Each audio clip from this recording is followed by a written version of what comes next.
Hola, soy Javier Benavente Barrón. Te presento Personas que lo cambian todo. La vida más íntima de personas que inspiran con su poder y su bondad para cambiar el mundo. Gracias Vivo Fácil por patrocinar este podcast, por facilitar la vida a millones de personas, por hacer que disfruten de la vida y por cuidar de los suyos y de sus cosas, sus casas, sus vehículos, sus mascotas. Desde 1999, esos más de 25 años de trabajo de Vivo Fácil dan tranquilidad. Pues bienvenidos a este nuevo video podcast de Personas que lo cambian todo. Y hoy tenemos a una persona muy especial, porque en Personas que lo cambian todo vienen personas que están influyendo en transformar este mundo a que sea un poquito mejor.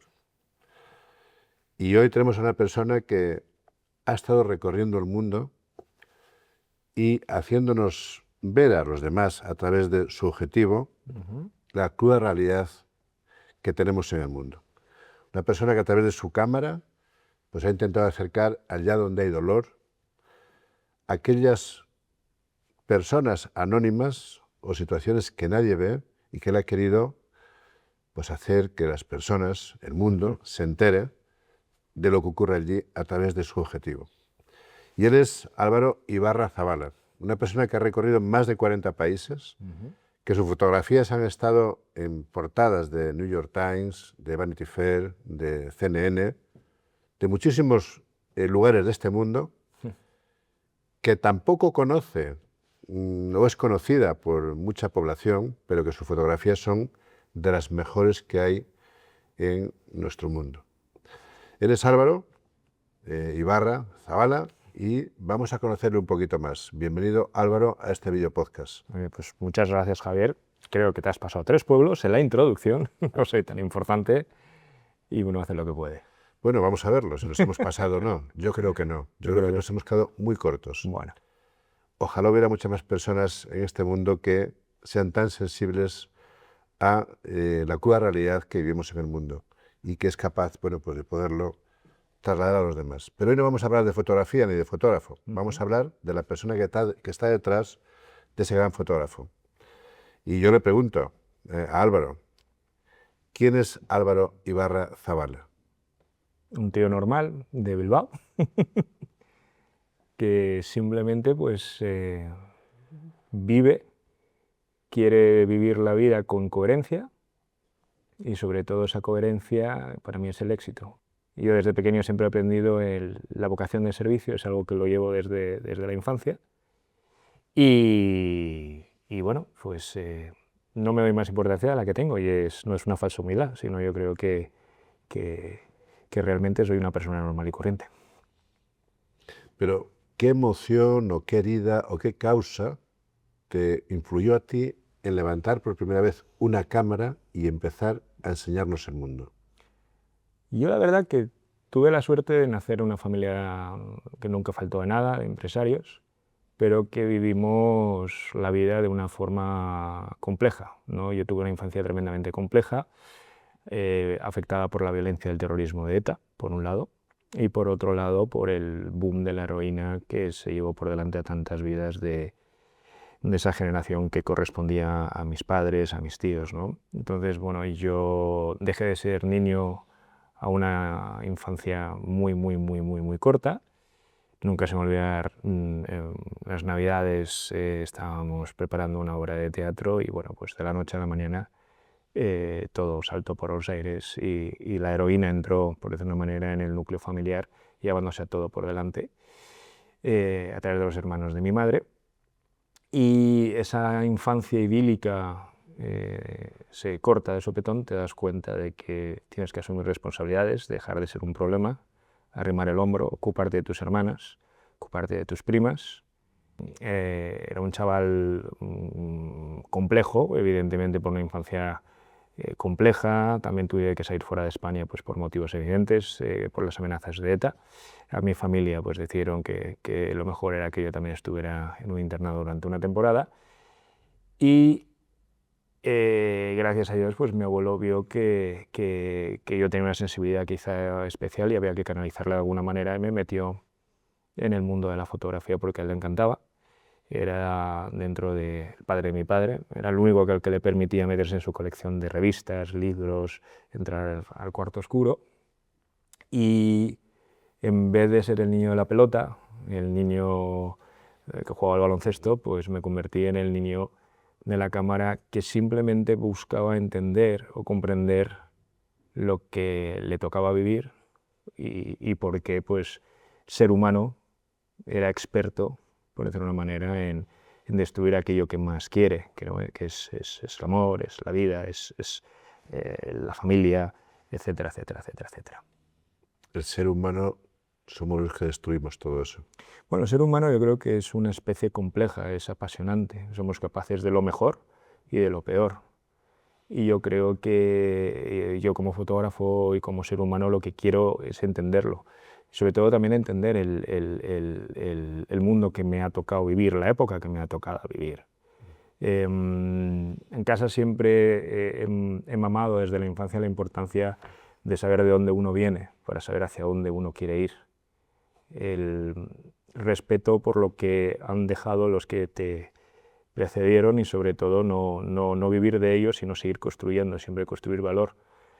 Y bueno, pues la fotografía en definitiva también es esa conservación, ¿no? Esa conservar es una especie de acto de rebeldía, ¿no? Contra el olvido, contra la muerte, ¿no? Es esa magia de volver a la vida cuando te metes al cuarto oscuro, ¿no? Y te pones a revelar, pues eres capaz de cuando se empieza la emulsión a positivar la imagen, ¿no? Pues traer a la vida a tu madre, que ya no está, momentos de la historia que no queremos olvidar, ¿no? Entonces, bueno, pues así empecé. ¿Y cuál fue la fotografía que te hizo ver que aquello era algo más que una fotografía? ¿Cuál fue esa primera fotografía? La primera fotografía que realmente yo fui consciente de que estaba siendo testigo de algo que ya no me pertenecía a mí fue en Ruanda, a un grupo de viudas del genocidio que estaban reunidas después de haber superado un trauma y hablando sobre lo que han vivido, ¿no? Y yo recuerdo que fui consciente porque por primera vez estaba fotografiando algo en lo que yo no estaba presente. Yo era un invitado y se habían abierto a que yo estuviera allí presente siendo testigo de algo muy importante para ellas y en el que, pues por decirlo de una manera, yo no podía fallar, ¿no? Y siempre he entendido que para hablar de algo la experiencia hay que vivirla, te tiene que doler, lo tienes que sentir, no siempre tiene que ser dolor, ¿no? Y me di cuenta de que para poder contar algo te tienes que implicar hasta estar dispuesto a dar cualquier cosa, ¿no? Pero esa sensibilidad que hace que esas fotografías sean algo más que una imagen, que transmiten el dolor, transmiten la realidad, que hay una sensibilidad especial, porque cuando yo he visto tu fotografía, digo, aquí detrás hay un hombre haciendo una fotografía que no es una persona normal. Eso viene de algo. Bueno, yo creo que al final yo siempre me pongo delante, es decir, me quiero poner en el rol de la persona que está delante de la cámara. Cuando tú estás fotografiando un conflicto armado o te abres las puertas de una casa en las que a lo mejor un familiar tiene un niño o una niña tiene leucodistrofia, por ejemplo, y sabe que su esperanza de vida no van a pasar los 4 años, y una familia te confía en ti y quiere, por decirlo de una manera, que tú puedas dejar constancia de lo que es vivir bajo, ¿no?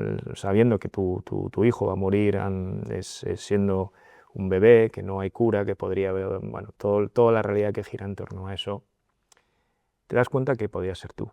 Yo siempre me pongo en ese lugar. Nunca te puedes olvidar que delante de ti tienes una persona que probablemente sean los peores días de su vida. Y para mí eso es sagrado. Yo creo que esa empatía o el ponerse en el lugar del otro es algo que a mí por lo menos me gustaría. Si alguien pues, quiere entrar en mi hogar, entrar en mi realidad, en mi mundo, en mi vida, pues yo creo que esa empatía, esa cercanía, ese respeto es algo que yo pues, doy lo que a mí me gustaría que hicieran conmigo. O sea, quizás cuando tú eras pequeño, ese vivir el terrorismo que viviste, la heroína que comentabas, ¿crees que fue algo que te preparó para enfrentarte al horror en otras partes del mundo? Yo creo que me preparó para nunca acostumbrarme o nunca ser indiferente al dolor, al horror. Mm. Es decir, el día que nos acostumbramos, el día que lo toleramos, nos convertimos en cómplices. Y yo creo que no puedes, ¿no? Muchas veces te dicen, pero qué horror esto, y cómo te voy a contar mis problemas. Yo digo, todos los problemas son problemas. Y me parece tremendamente injusto compararlos muchas veces, ¿no? Pero a mí sí que, desde pequeño, nunca dar nada por hecho, nunca acostumbrarte a algo. Y yo creo que esa experiencia de vida pues sí que me enseñó probablemente a indignarme, a no tener miedo a que duela. Yo creo que la verdad tiene que doler muchas veces, ¿no? Y ser, probablemente mucha gente me dice, tú eres muy duro contigo mismo. Yo creo que eso es la mejor forma muchas veces de no perder el norte, ¿no? Pero no me puedo imaginar un joven que se enfrenta a la guerra. Debe ser terrible. ¿Qué sentiste la primera vez que entraste en un territorio en guerra? Bueno, dicen que jóvenes somos pirómanos y con la edad nos hacemos bomberos. Y sí que muchas veces yo tengo que reconocer que como todo persona joven, ¿no? Tiene que evolucionar, ¿no? Y yo quería entender. Y para poder entender necesitas aprender. La primera vez no sabes muy bien qué estás haciendo allí. No, es decir, yo siempre decía lo mismo, ¿no? Realmente quiero entender la violencia, quiero entender cómo somos capaces de hacernos estas barbaridades, no nos podemos quedar indiferentes. Pero al mismo tiempo yo también quería, siendo egoísta, buscar respuestas a muchas de las vivencias que yo he tenido desde pequeño, el querer entender el porqué. Y con la edad vas entendiendo y te vas comprometiendo, siempre ha habido un compromiso, pero empiezas a ser mucho más pausado, a tener mucho más poso, a querer entenderlo en su máxima expresión, ¿no? No es simplemente una fotografía de un momento o que pueda resultar, no sé si me explico, ¿no? Te quedas en la capa superficial, tiene muchas capas como una cebolla. Y eso es lo que te da, por decirlo de una manera, la madurez, ¿no? de vida. Y la primera vez no fue miedo, la verdad. Fue asco, indignación, rabia. Es decir, la fotografía me ayudó mucho a canalizar la rabia.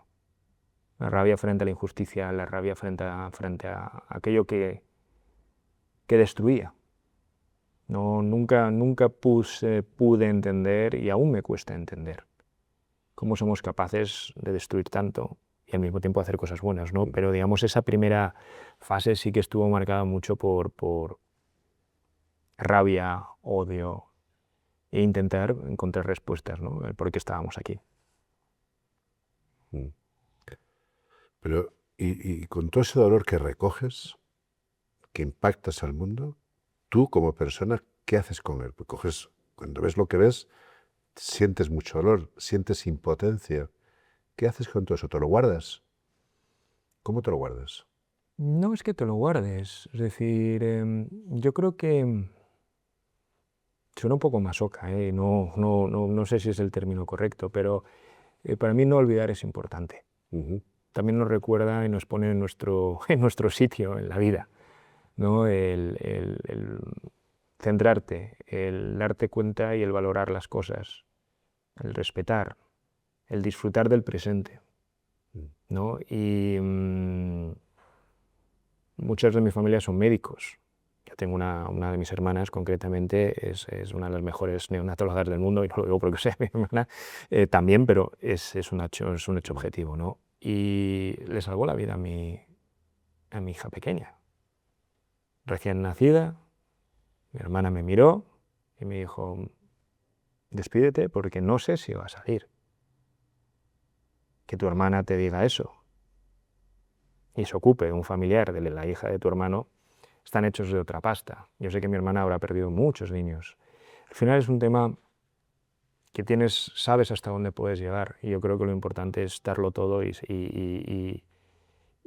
saber gestionarlo, bueno, pues igual que un médico es capaz de gestionar, ¿no? El tener que decir a una persona que va a fallecer, que tiene una enfermedad a lo mejor incurable, o que has perdido a tu hijo en un accidente, pues digamos que en mi vocación o en mi forma de ser, pues no significa que no me lo guarde, no me malinterpretes. Vuelvo muchas veces, pienso muchas veces en todo lo que llevo en la mochila y hasta cierto punto creo que es sano porque no me olvido perder el foco a la hora de tomar decisiones, a la hora de valorar lo que tengo, a la hora de educar a mis hijos. La experiencia es un grado, creo yo. Cuando vives en el mundo que tú estás viviendo, ¿te hace valorar lo que tienes? Muchísimo, muchísimo. Y te indigna. Es decir, yo creo que te hace valorar cosas, lo que yo no está bien decir ser tan categórico, ¿no? Las cosas realmente importantes. Vivimos en un mundo en el que creo yo falta liderazgo, falta inspiración, falta sentido común. Vemos que yo en mi infancia siempre pongo un ejemplo, ¿no? Yo soy del País Vasco, soy español, pero soy de Bilbao. Y el terrorismo de ETA y el nacionalismo radical nos robó símbolos que no les pertenecían. ¿Eso qué significa? Que si no pensabas como ellos o no actuabas como ellos dejas de ser vasco, o vivimos en tiempos en los que si no piensas de una determinada manera no eres demócrata, no eres, eres un autócrata, la libertad, el progresismo. Entonces sí que me ha enseñado a exigir mucho más y a preocuparme por el futuro al que nos enfrentamos, en el que yo sí que creo que necesitamos liderazgo de verdad. Liderazgo con gente que asuma riesgos, con otra forma de pensar. No lo vamos a ver, y nunca me meto en política, en la clase política actual. No vamos a volver a ver un Churchill, no vamos a volver a ver cabezas brillantes con vocación de servicio. Los políticos actuales, me es igual de qué símbolos sean, son cortoplacistas y todo lo contrario de asumir riesgos. Necesitamos otro tipo de liderazgo, gente que haya vivido experiencia, gente que pueda aportar, que pueda generar grandes consensos. Y eso va a venir desde el sector civil, desde lo que puede ser la empresa privada. Y todas esas experiencias te hace también crecer con ello y a la hora de educar, ¿no? Es decir, de qué sí y qué no, ¿no? Y bueno, pues eso me recuerda mucho a mi infancia, ¿no? El darse paso hacia adelante y decir, vivo en un momento en el que yo desde luego no quiero y no voy a hacer todo lo que esté en mis manos para que no nos roben otros símbolos que no pertenecen a los extremos, sino nos pertenecen a una gran mayoría. Y sí que es cierto que toda esta experiencia pues, te hace un poco también poner las cosas en su centro, no sé si me explico, ¿no? Y tú que has vivido el horror y has vivido todo esto en el mundo, ¿qué tenemos que decirle hoy a la sociedad, a la gente joven, a los países desarrollados, que tenemos todo, y que, bueno, ¿es necesario pasar hambre para valorar lo que tenemos? Yo, ¿Qué les dirías para poder valorar lo que tenemos de verdad? yo creo que hay que valorar realmente lo que tenemos porque nacer en un sitio o en el otro es un acto de suerte. No tiene ningún mérito. Ningún mérito. Y el construir y el trabajar y levantar y el ayudar y generar riqueza en su máxima expresión, ¿no? Desde un punto de vista de generar puestos de trabajo, generar posibilidades, pues eso, ¿no? Directos e indirectos, nuevos tejidos industriales. No hace falta, es decir, desde la persona que se levanta y hace su trabajo bien, eso genera siempre valor y eso hay que valorarlo, eso hay que valorarlo muchísimo. Y no creo que haya que pasar hambre para valorarlo. Lo que sí que creo que cada vez tenemos que ser más conscientes. Yo vengo de una familia de empresarios, como te he dicho, y el mundo ha cambiado. Ya no vale todo. Entonces ahora yo sí que creo que se nos tiene que exigir a todos más, a toda la sociedad. Es decir, no asumes ya una inversión, me meto en un proyecto simplemente por sacar una rentabilidad. Yo creo que tenemos que meter otra variable llamada impacto. No solamente es decir riesgo, impacto y beneficio y generar. Y eso yo creo que es una cosa de las que nos exigen las nuevas generaciones que vienen. Y eso yo creo que es algo que realmente tiene que estar presente, ¿no? Es decir, más que dices, hay que pasar hambre para valorar lo que tenemos. Yo te diría, tenemos que ser conscientes de la suerte que tenemos y qué podemos hacer para generar más valor, para aportar, ¿no? Pasar hambre sí, evidentemente cuando pierdes lo que tienes, tú has tenido una experiencia vital con un accidente y te pone en tu sitio muchas veces, ¿no? Y tu historia... Y cuando uno lo pasa mal, o yo siempre digo, ¿no? Muchos amigos míos, pues yo siempre les digo, joder, qué suerte tenéis, ¿no? de tener a tu madre, ¿no? Lo que daría yo por tener a mi madre, ¿no? Uno se da cuenta de lo que tiene cuando lo pierde. Pero intento siempre darle de otra manera, es decir, somos conscientes de lo que tenemos y es qué podemos hacer para aportar más, no solamente a nosotros, sino a los demás.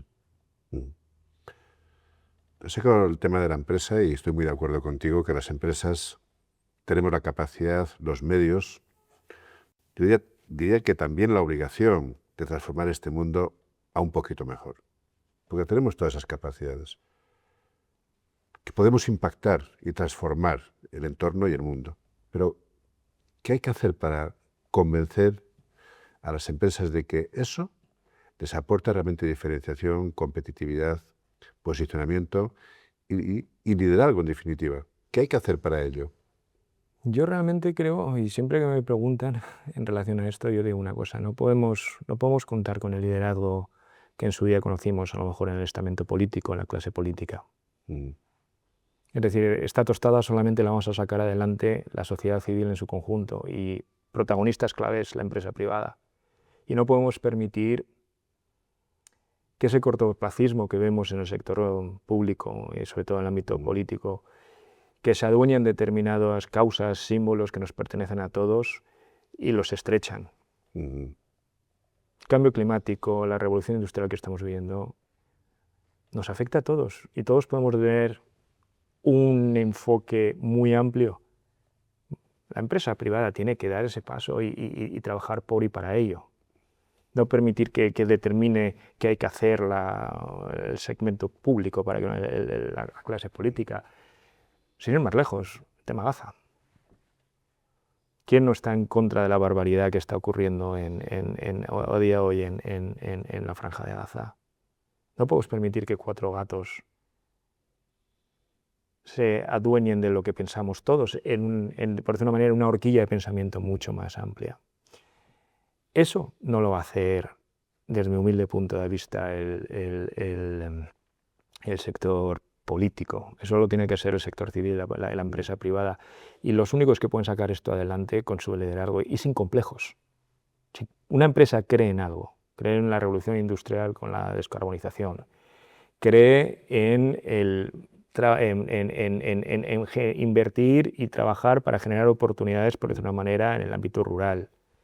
En trabajar, es decir, dejemos, por decir una manera, yo siempre digo, no me des de comer, ¿no?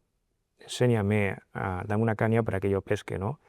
El impacto que siempre sea, por decir una manera, de retorno. Y yo sí que creo ciegamente en que ese liderazgo es la única manera de cambiar las cosas. Porque la sociedad civil no es cortoplacista. Construye legado, construye futuro.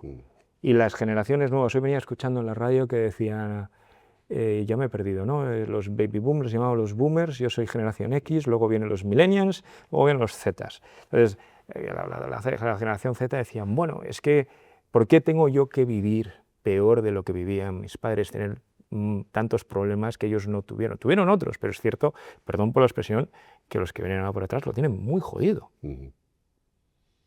Y hasta cierto punto también está en nuestra generación, es decir, dejar algo, dejar legado.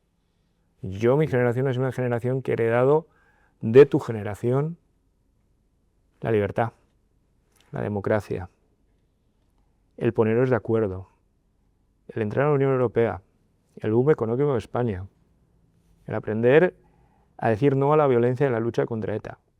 Generación que ha hecho nada. Ahora nos toca. ¿Liderazgo político? No lo hay.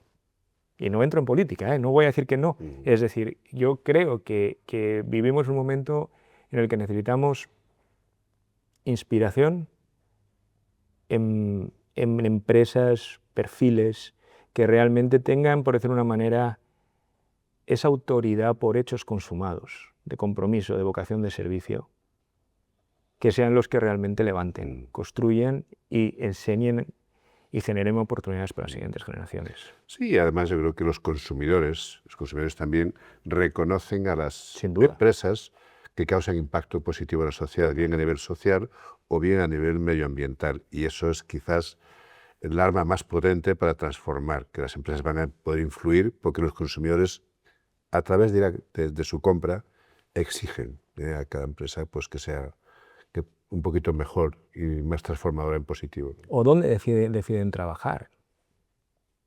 Es decir, al final, en la vida, y esto es, yo siempre le digo esto a mis hijos, tenéis que hacer algo que realmente dé sentido a vuestra vida, os llene.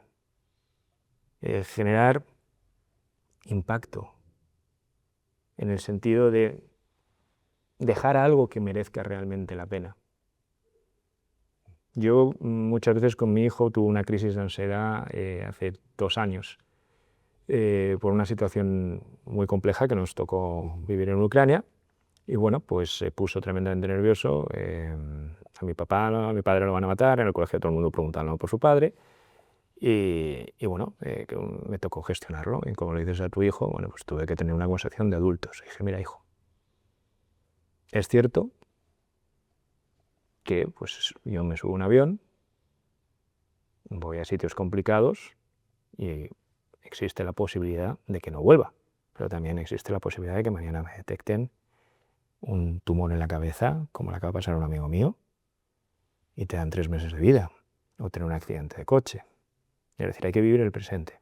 Pero lo más importante de todo es que el día que te vayas haciendo algo que tenga sentido. Eso no significa que no te quiera.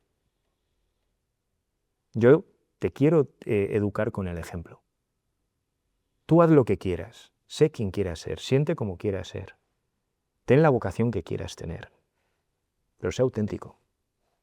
Genera valor humano. El dinero va y viene, pero hay cosas que no se pueden perder, el valor de la palabra.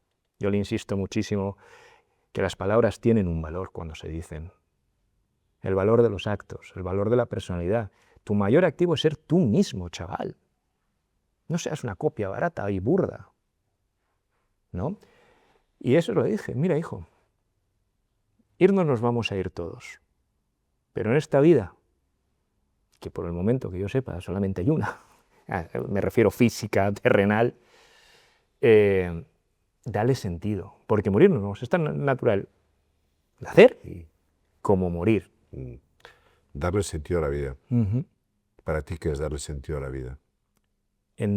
Vivirla, disfrutarla.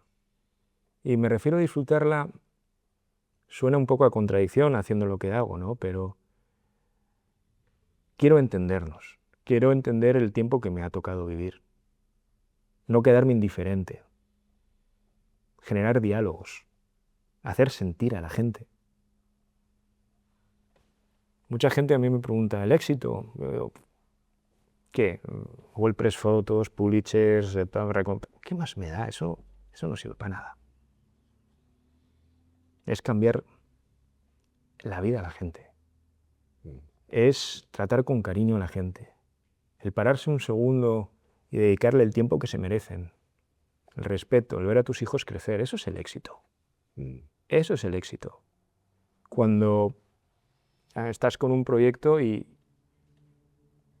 se te echa luego a llorar la persona que has fotografiado, te abraza, y tú le tienes que dar las gracias y él te las da a ti, y te sientes fatal.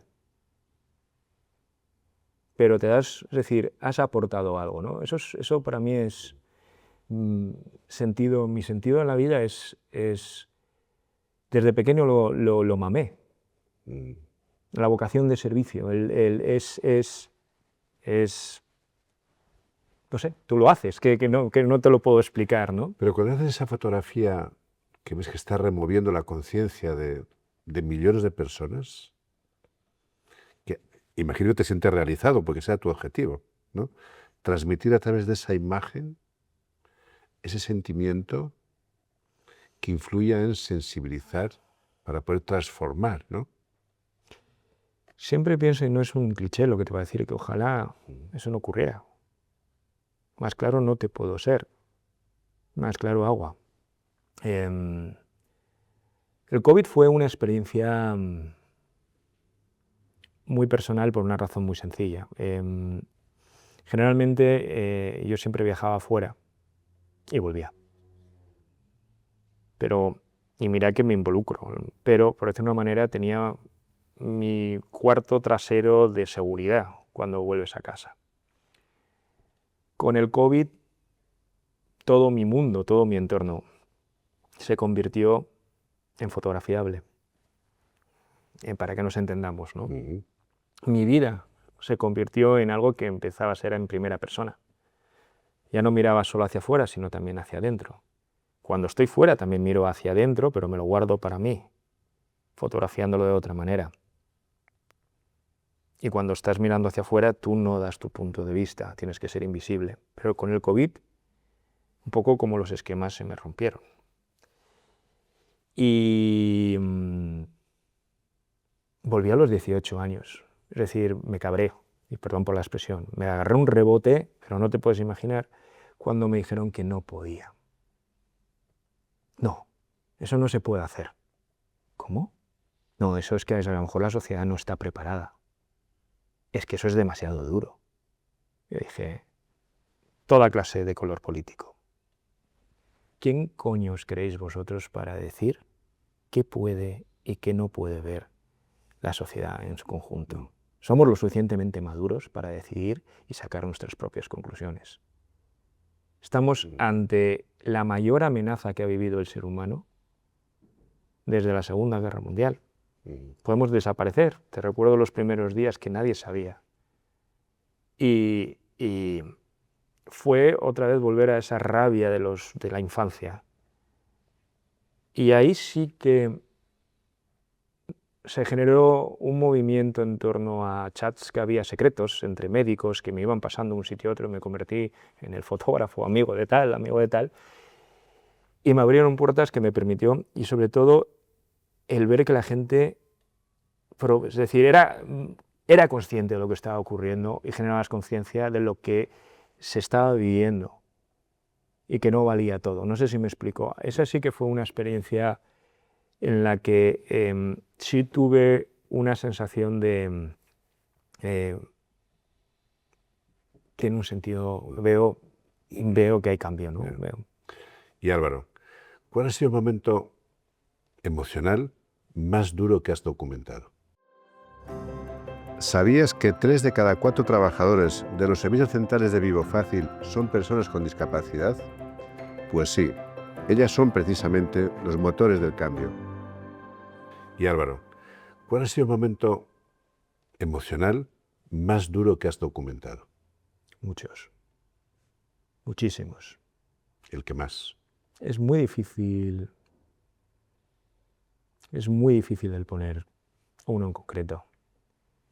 ¿Hay alguna imagen que no puedes olvidar? Muchas, gracias a Dios, y espero no olvidarlas. Ya que te ha tocado estar allí, no hay que olvidarlas. La última vez que estuvimos juntos, recuerdo que os conté una situación que viví, por ejemplo, en Irak, ¿no? El que se me escapó de la mano el poder agarrar a una persona antes de que diera 3 pasos y que le volaran la cabeza a un francotirador. Pero de las experiencias más duras que me ha tocado vivir, y no puedo decirle, es decir, son muchas, ¿no? Y una cosa que llevo fatal y que me duele es cuando ves al que no tiene nada explotar al que no tiene nada. Eso es lo más bajo del ser humano, ¿no? Es lo más bajar al barro unos niveles de no principios, de ser animales. Incluso es decir, es no tener ningún tipo de regla, ¿no? Y cuando se cruzan todas esas líneas rojas. Yo he visto alguna fotografía tuya que es dificilísimo describirla, porque el dolor es tal cuando la ves que es indescriptible. Sí. Para acercar a todos los que te siguen en el podcast, ¿no? Y acercarlo a una situación, voy a ponerte dos momentos que me han marcado y yo creo que pueden ser muy cercanos, ¿no? Uno de ellos fue en Ucrania, la matanza de Bucha, cuando empezaron a aparecer todos los cuerpos por las calles y la famosa fosa común. Yo recuerdo que eso está hacia el norte de Kiev y quise seguir subiendo hacia arriba a dirección a Chernobyl, que fue toda la ofensiva que hicieron cuando entraron los rusos. Y una de las imágenes más duras de las situaciones más duras que vi eran 8 coches que estaban cruzados frente a un checkpoint. Y aún estaban los cadáveres dentro de familias con niños que directamente los habían disparado por disparar, con todo tipo de avisos que era población civil, ¿no? Y otra imagen que a mí me mató fue en el COVID.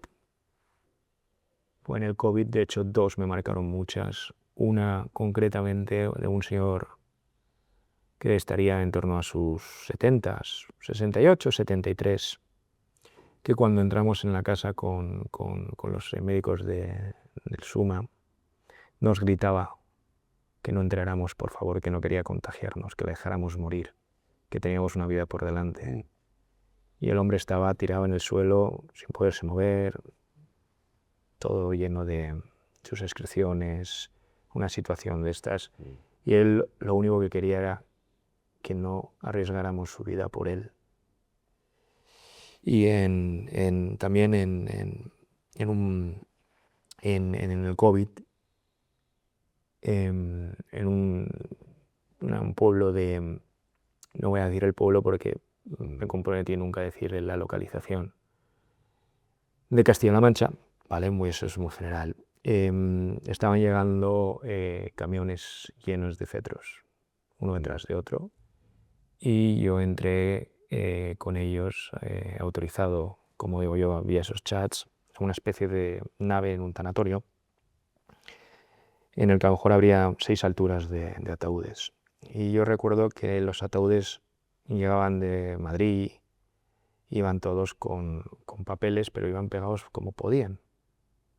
Y en un momento dado hubo una corriente de aire cuando se abrieron 2 de los camiones y todos los papeles de todos los ataúdes se fueron. Y yo recuerdo a la persona que estaban con los EPIs, se nos quedamos todos mirando y decíamos, ¿y ahora quién es quién? Es decir, esa sensación en la que vas a enterrar a gente que ni siquiera vas a entregar unas cenizas que no sabes quiénes son. No fue una imagen, para que nos entendamos, en la que, pues, como otras que he descrito previamente, pero me recordó los famosos NNs, que son los no names, que les llaman, los no identificados, cuando encuentras fosas comunes, ¿no? Todas estas personas que habían fallecido y que estaban los familiares pendientes de recuperar sus cenizas, que no sabían cómo se iban a enterrar en aquella época, pues la cantidad de familiares que han enterrado a gente que no son sus familiares, ¿no? Y Álvaro, ¿y qué lugar volverías a documentar, pero desde otro ángulo, desde otra emoción? Me encantaría fotografiar Venezuela una vez vuelva a la democracia. Me encantaría poder fotografiar España otra vez en una fase de crecimiento, de sentido común y de poner en valor todo lo que somos capaces, que como país somos único. No solamente España, sino todo lo que puede ser Europa con los valores que defendemos, que yo creo que son claves en el mundo que nos ha tocado vivir. Y sobre todo, me encantaría, pues tengo un proyecto en la cabeza que estoy trabajándolo, que son gente que admiro,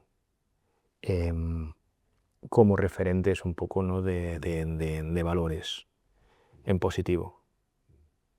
Pero volver a Venezuela, es decir, es algo que quiero. Y para la gente que nos escucha, cuando ves todo lo que ves en el mundo, ¿cómo cierras esas heridas? ¿Cómo eres capaz? ¿Qué haces para poder volver a ser tú?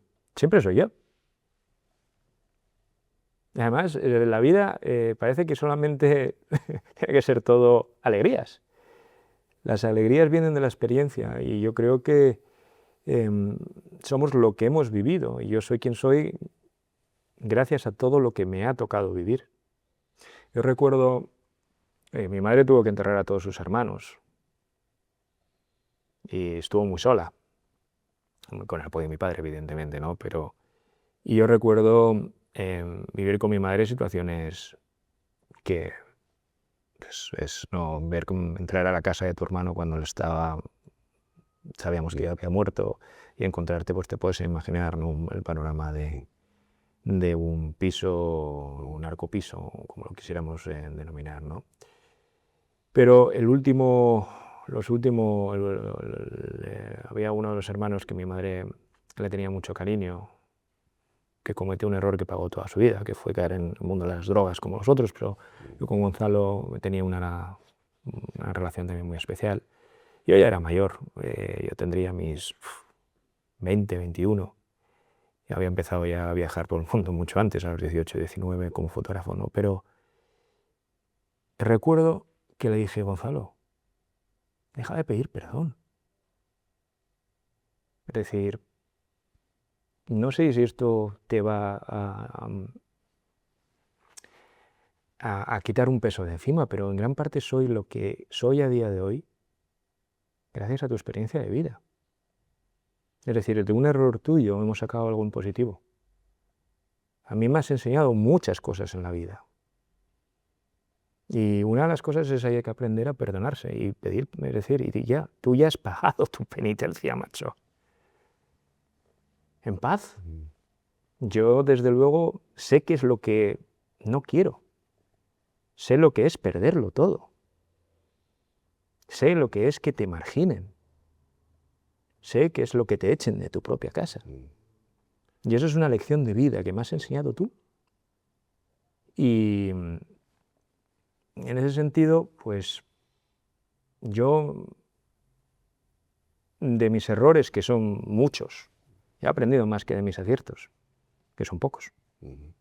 Y tampoco los quiero cambiar. Pero todo eso te hizo endurecer quizás, te hizo madurar con mucha rapidez. Sí, pero no soy un bloque de hielo, es decir, el día en el que yo me sigo emocionado, es decir, el día que una persona no te afecte lo que ves, déjalo, por lo menos en lo que yo hago. Si no te indignas frente al dolor ajeno, si no te duele ver una niña de 3 años llamada Noah irse con sus padres al lado, o te puedo poner ejemplos de amigos que estoy fotografiando y que se están consumiendo, y eso no te duele, entonces estás muerto. ¿Y ha habido algo, Álvaro, que has fotografiado y que no has querido publicar porque dices, esto no lo voy a publicar? No. Lo que sí que ha habido momentos que no he fotografiado porque no tenía que fotografiar, en los que tenía que acompañar un abrazo o tenías que escuchar. Eso sí.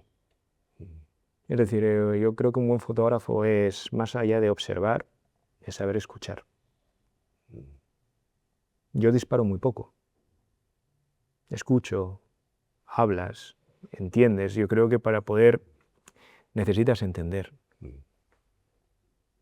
Pero, digamos, que no me hayan dejado tomar una foto, sí. Que me hayan pegado, sí. Que me hayan roto la cámara, sí. Eso sí.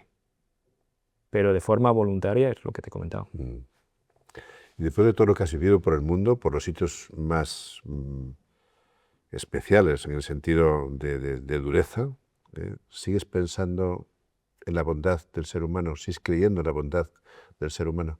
Sin duda. Sin duda. Sin duda. Además, yo estoy en un momento en mi vida en la que tengo muy claro qué es lo que no quiero, que es convertirme en eso que tanto detesto y que durante tantos años vengo enfrentándome a ello, ¿no? Pues, fotografiando la Venezuela actual, la Rusia actual en Ucrania y muchas cosas que estamos viendo. Y no quiero ser como ellos. Entonces, no creo en la venganza. No quiero ser como ellos. Yo creo en unos valores, yo creo en unos principios. Y me agarro a ellos, de verdad me agarro a ellos.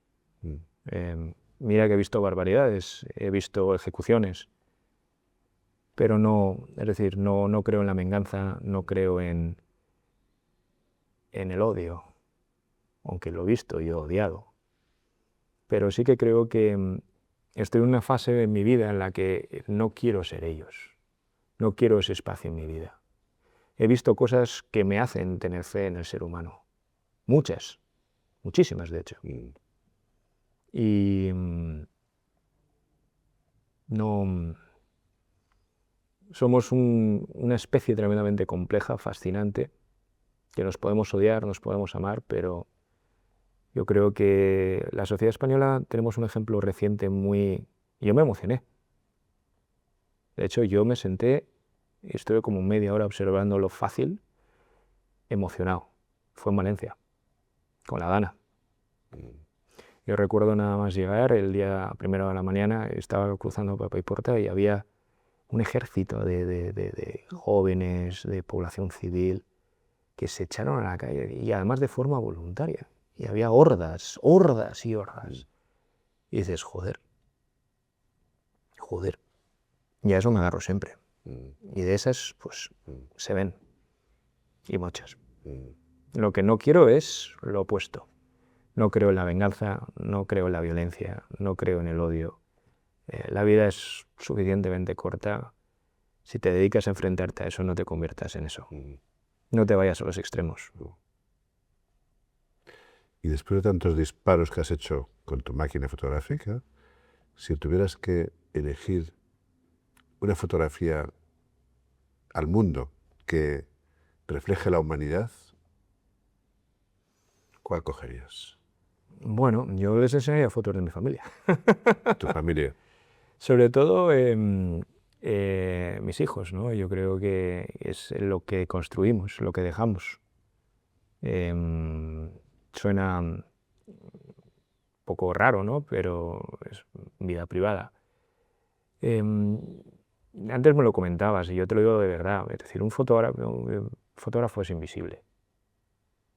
Yo soy un tío normal, que quedo con mis amigos de siempre, me gusta la música en directo, me encanta el cine, leo.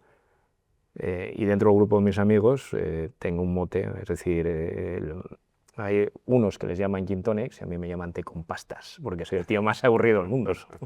Es que entonces, soy un tío tremendamente tranquilo, ¿no? Entonces, yo sí que creo que la normalidad, es decir, la normalidad y la sencillez, creo que es un gran ejemplo para el mundo que nos está tocando vivir. Y no me quiero poner yo, ¿no? Pero yo creo que la gente que realmente admiro siempre ha predicado con el ejemplo desde el esfuerzo, el trabajo, la humildad, la sencillez. Y todo acto, vale, todo acto suma. El día a día, la constancia. Y en ese sentido, si tuvieras que definir 3 palabras que definan tu forma de estar en el mundo, ¿cuáles serían esas 3 palabras que para ti te definirían? Esa es una buena pregunta, no lo he pensado nunca.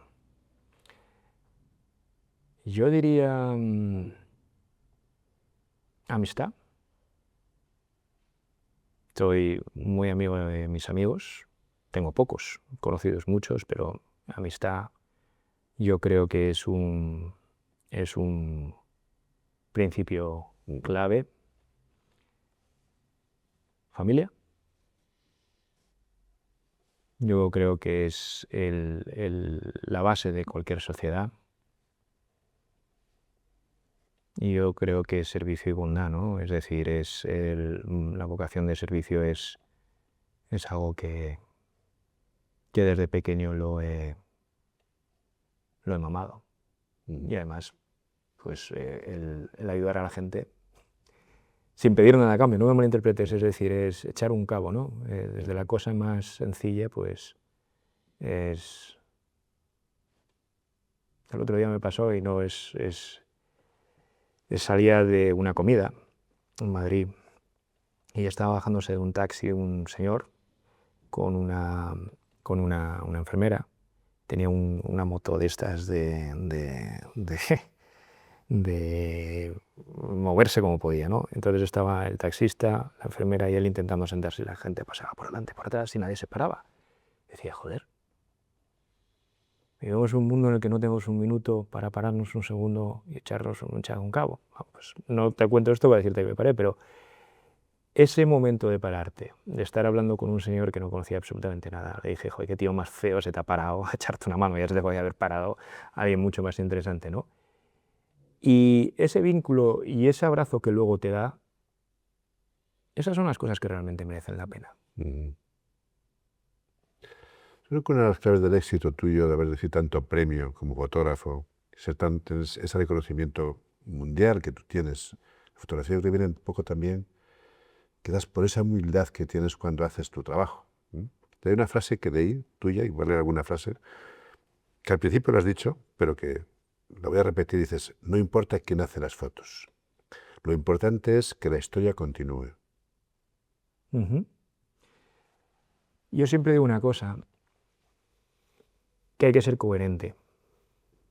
Cuando tú te dedicas a fotografiar el mundo tal como testigo y lo fotografías hacia afuera para que otros puedan observarlo, lo que tú no puedes generar es un monólogo.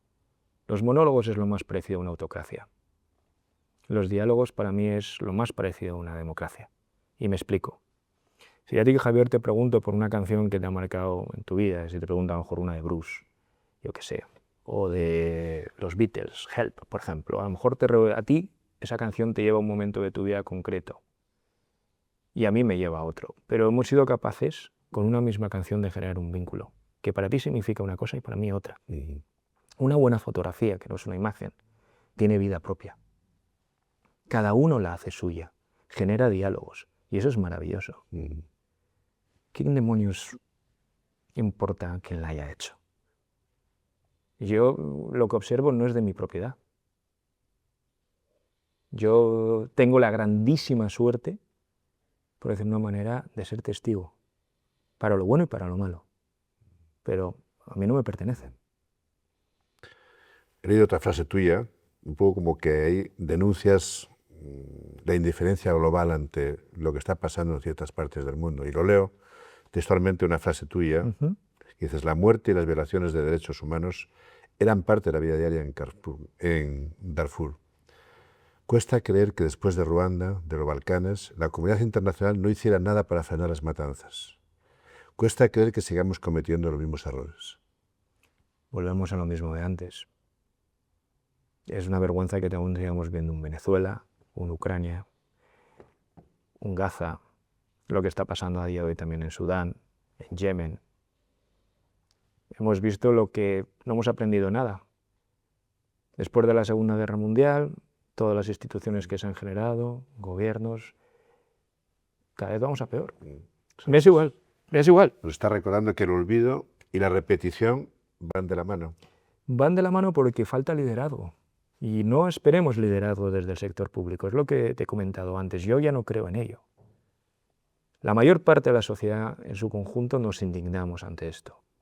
Y no nos podemos quedar callados. Ahora estamos como callados. Hemos permitido que el cortoplacismo del sector público, de los políticos, nos anulen. Que nos preocupemos geopolíticamente qué opina uno u otro, ahora de tal, esto. Dejémonos de esas huevadas y vayamos a lo importante. Una gran mayoría se indigna de esto con sentido. No vamos a los extremos, ni perdemos un segundo más hablando de ellos. Y es ahí donde yo creo que tiene un rol fundamental la empresa. La sociedad civil en su conjunto. Y las nuevas generaciones exigen ese liderazgo, reclaman ese liderazgo, están huérfanos. Yo me siento huérfano. Yo me siento huérfano.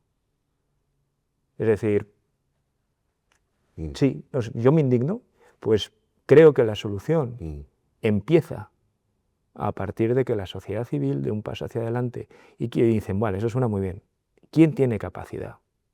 Las empresas, el sector privado, porque son los únicos que pueden hacerlo a día de hoy. Y realmente mantener y dejar al margen de los extremos y de la vida pública, para que nos entendamos, las causas que realmente nos preocupan a todos y generan consensos. Yo creo ciegamente en eso, absolutamente ciegamente en eso. Leyendo otra frase tuya, donde hablas un poco de que los actos silenciosos de la bondad, dices, el mero hecho de crear esperanza ya es un milagro. Y eso lo hace gente anónima. Sin ir más lejos, todos los anónimos que hemos visto en la Dana. Perfiles que tú conoces, anónimos que marcan la diferencia día sí, día no. Yo creo ciegamente en eso, es decir, no hace falta ser un personaje público para marcar la diferencia. Todos en nuestro día a día podemos marcarlos. De hecho, yo eso siempre se lo exijo a mis hijos. Aquello que hagas, hazlo bien, porque marca la diferencia.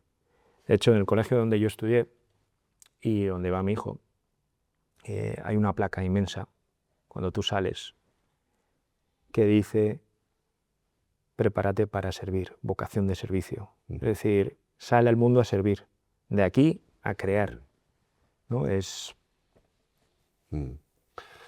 Otra cosa que he leído de ti, porque la verdad que bueno, pues se aprende mucho de cuando lees a alguien que ha estado viviendo en el mundo, en los sitios pues donde muy poca gente tiene ese privilegio de poder estar, ¿no? Y que ojalá no existiera como conflicto o como situación, pero que ahí están y que algunos habéis podido estar allí comprobando pues lo que somos la humanidad también, ¿no? Y dices, quiero mostrar la mejor y la peor cara de la humanidad. Cada vez que vas a un conflicto, ves lo peor, pero también hay gestos que salvan. Tenemos que mostrar lo que hacemos para que las futuras generaciones aprendan de nuestros errores. Sin duda. Eso es la importancia del legado, de saber de dónde venimos. Y más en un momento en el que vivimos con los grandes retos a los que nos enfrentamos. Tú y yo fuimos testigos de unas jornadas maravillosas en las que tuvimos la oportunidad de escuchar gente muy preparada en relación a los grandes retos que nos enfrentamos con la inteligencia artificial. Uno de los grandes retos a los que nos vamos a enfrentar es si lo que vemos existe o no existe. Las fotografías que no existen, que te muestran algo que nunca han existido. Esto parece una locura, pero es una realidad. Y probablemente tus nietos a lo mejor se llegan a plantear si realmente existió el Holocausto judío. Poniendo en duda todo lo que nos está tocando vivir, por decirlo de una manera, realmente es una posibilidad muy real de reescribir la historia o escribirla en base a determinados intereses. Por eso creo que más importante que nunca es la fotografía documental que pueda ser probada que haya sido realizado por un humanoide. Podrá ser manipulada en cuanto a que a lo mejor la escena se ha podido manipular, eso ha existido siempre. Pero lo que tienes la certeza es que eso existió. A día de hoy la inteligencia artificial te pone eso en duda. Y eso es un gran reto al que nos enfrentamos, ¿no? Te voy a leer otra frase, Uy. como última frase, Vale. Para que la comentes. Dices, soy un experto en hacer daño a la gente que quiero, pero creo que con una cámara puedo dejar algo aquí, que quede una memoria colectiva no de política, sino de humanidad, que es el único lenguaje universal, la humanidad. ¿Verdad? Ya te he puesto el ejemplo de mi hijo. Es decir, no hay cosa que más duela que hacer daño a un hijo. Y una situación, es decir, es una de las conversaciones más duras que yo he tenido en mi vida, ¿no? Sentarte, mirarle a los ojos a tu hijo y decirle cómo es la vida, no sé si me explico, ¿no? Y es explicarle el sentido que tú quieres y el por qué lo haces. Yo sé que cada vez que viajo... ¿Cuántos años tenía tu hijo? Mi hijo tenía 11, ahora tiene 13. Y 10 para 11 fue esto, porque esto de hecho no fue 2 años, fue justo con el inicio de la invasión en el 22. Y cada vez que viajo, pues yo sé que lo pasan mal. Yo sé que lo pasan mal. Y es algo que duele, por supuesto que duele. Pero bueno, que al final también ellos tienen que entender, y espero que lo entiendan como un ejemplo. El día de mañana ellos tendrán que tomar decisiones, a veces que te toca y otras porque las eliges. Y yo siempre les hablo de un gran amigo mío que se llama Mikhailov, es ucraniano. Él no quería ir a la guerra, pero le ha tocado ir a la guerra. Y ha tenido que dejar a toda su familia. Yo no estoy combatiendo, él está combatiendo, pero le ha tocado. Y en la vida hay veces que toca hacer lo que toca hacer, y más en los tiempos en los que vivimos. Ahora, pues muchos de los jóvenes que estén escuchando tu podcast, pues las probabilidades y las posibilidades de que Europa entre en guerra en los próximos 5 años son muy altos, por desgracia. Pero es una realidad, no podemos hacer la avestruz. Y el servicio militar obligatorio puede llegar. O a lo mejor hay que arrimar hombro. Y hay momentos en la vida en los que toca. Y cuando toca, toca. Entonces, creo que en mi caso, y volviendo a mi primera persona, sí, eres experto en hacer daño a la gente a la que quieres. Pero también creo que les enseñas una cosa que es coherencia, compromiso y vocación de servicio, ¿no? Yo creo que haz lo que hagas en esta vida, pero hazlo de corazón. No vayas a mitad. Si vas, dalo todo, dale sentido.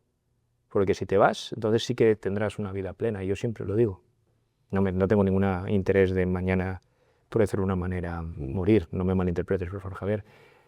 Pero sí que mi vida tiene sentido con todo lo que hago, con mi familia, con mi vocación, con mis amigos, con lo que hago. Es plena. Y cuando seas mayor, ¿qué quieres seguir haciendo? Uy, yo, si te soy sincero, es que vivo el presente. Hablar de futuro es una utopía. Y eso es algo que lo llevo a rajatabla. Sí que me encantaría y me encanta. El otro día me tocó dar una conferencia y me vino 2 fotógrafos jóvenes y como casi pidiendo perdón. Digo, pero bueno, eres una persona normal y ¿podemos verte? Bueno, les di mi mail y les voy a atender y les voy a recibir para ver el portfolio y echarles un cabo y decirles lo que pienso. Cada vez me gusta más el poder ayudar a formar la docencia y sobre todo hay veces que pues te llaman para una charla y sobre todo intento, todas las charlas que doy en las universidades, van más sobre el concepto ética a la hora de dedicarnos a lo que nos dedicamos, ¿no? Y sí que es cierto que tengo la suerte de que recibes muchas emails de gente que dice, oye, puedo ir al estudio, formarme, y quiero poder en algún momento tener el tiempo de calidad para podérselo dedicar a esta gente, que realmente pues a mí me parece una forma bonita de seguir generando valor. Aunque viajar, voy a seguir viajando, Javier. Bueno, la verdad que esta charla puede ser muy larga, es de 1 hora, llevamos 1 hora, ¿eh? Y has sacado temas como ahora, por ejemplo, el tema de la ética, ¿no? En tu profesión, en la del periodista, todo lo que es ese mundo, que es quizás para otro momento, pero ¿qué opinas de ese tema de la ética en tu profesión? Yo creo que no lo estamos haciendo bien. Yo creo que no lo estamos haciendo bien. Yo creo que tenemos que replantearnos muchas cosas a la hora de cómo informar. Yo creo que la objetividad, tú puedes tener una línea editorial, pero yo sí que creo que tenemos que dar un paso hacia adelante para aportar más valor y seguir generando, por decirlo de una manera, no diría conciencia, ¿no? Pero una masa que la gente pueda sacar sus propias conclusiones de forma libre. Yo creo que en muchos aspectos no hemos estado a la altura. Y bueno, hay de todo, hay gente extraordinaria, buenísima, pero en una sociedad cada vez más, no creo que esté polarizada, yo creo que dejamos a los extremos hacer demasiado ruido. Los grandes olvidados son la horquilla del medio, de donde el otro día se lo decía a una amiga que tiene un cargo muy importante, dije, mira, te preocupa demasiado los extremos y donde realmente tienes tu negocio está en el medio. ¿Por qué no hacéis realmente lo que creéis y defendéis los valores que realmente dejate de un lado y del otro? Es que vino esta conversación en base a la final de la Vuelta. Y yo decía, joder, las imágenes aterradoras, pero no nos representan. Tú cogías el coche y te dabas una vuelta por Madrid, veías una gran mayoría en coches, en sus atascos, volviendo a casa, y toda esa gente estaba igual de indignada que los otros, pero de otra manera y a otra forma de hacer las cosas. Entonces yo sí que creo que los medios tienen que evitar esos polos, y no hay amigos en la política. Y para terminar, Álvaro, para todo lo que nos escucha, que todos somos grandes fotógrafos frustrados, que nos dedicamos a hacer fotografías con el móvil permanentemente por todos los lados, ¿cuál es el secreto para hacer una gran fotografía? Buah, a ver, yo creo que es sentirla y ser uno mismo, es decir, no tener miedo. ¿En qué sentido? ¿Y qué más da lo que piensan los demás? Si a ti te gusta, disfrutar, ¿no? Es decir, mucha gente que piensa que antes, ¿no?, tenías una cámara y tal, y parecía que como la fotografía era algo muy exclusivo. Ahora con los móviles, pues bueno, la experiencia se ha ampliado a otros sectores y, oye, fenomenal. Yo, sobre todo, es vivirla, sentirla. Y más que estar haciendo fotos de todo, observar.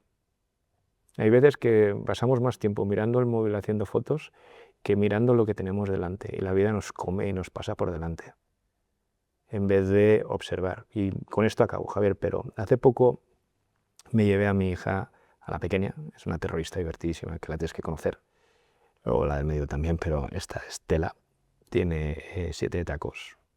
Y cuando te digo que es decir, terrorista es terrorista. Le había prometido llevármela a una experiencia conmigo mano a mano, 72 horas, y me acompañó a fotografiar lince. Y una de las cosas que me encantó ver es que observaba. Tenía un animal único delante de ella. Tú veías a otras personas que ahí y estaban haciendo todo el rato la misma foto. Y ver a tu hija que se para, la pausa y observa la belleza, y lo ve, capta la esencia. Es como sentir el viento o dar un paseo por la playa. Vivir el sentirlo, es decir, dejar que todo fluya. Eso es maravilloso. Y es ahí cuando sabes cuándo hacer clic, como todo en la vida. Y eso es donde está la magia. Pues gracias a tu hija porque ha sido el ejemplo para explicarnos cómo se hace una gran fotografía. ¿A quién habrá salido? A su madre. ¿A quién habrá salido?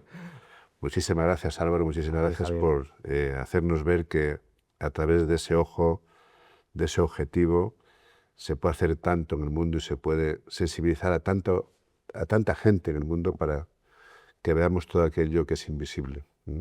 Así que muchísimas gracias. Para la gente que no te conoce, que no ha visto tu fotografía, ¿dónde te puede encontrar para que puedan ver tus trabajos? En alvaroibarra.com. Bueno, no lo iba a decir, pero si lo has dicho tú. En alvaroibarra.com, ahí pueden ver todos sus trabajos. Luego estás también en Instagram, en todas las redes sociales, ¿no?, como Álvaro Ibarra. Por lo tanto, pues ahí te pueden encontrar. Bueno, que lo importante no soy yo, lo importante es la gente a la que fotografiamos, de verdad. Yo, para un vino, una cervecita, una buena peli siempre. Eso lo he repetido muchas veces y quizás esa es la clave del éxito de tu fotografía. Muchísimas gracias, a ti, Javier, muchísimas un gustazo. Esto es todo por hoy. Si te ha gustado, te invitamos a seguirnos, a compartirlo y a dejarnos tu valoración con 5 estrellas. Con tu apoyo podemos llegar a más personas que buscan inspiración para liderar el cambio, para transformar el mundo a mejor. Gracias por formar parte de este movimiento. Recuerda esto, no es la especie más fuerte la que sobrevive, sino la que lo cambia todo. ¿Y tú, cómo quieres contribuir al cambio? Te espero en el siguiente capítulo. Entra en vivofacil.com y disfruta de la vida.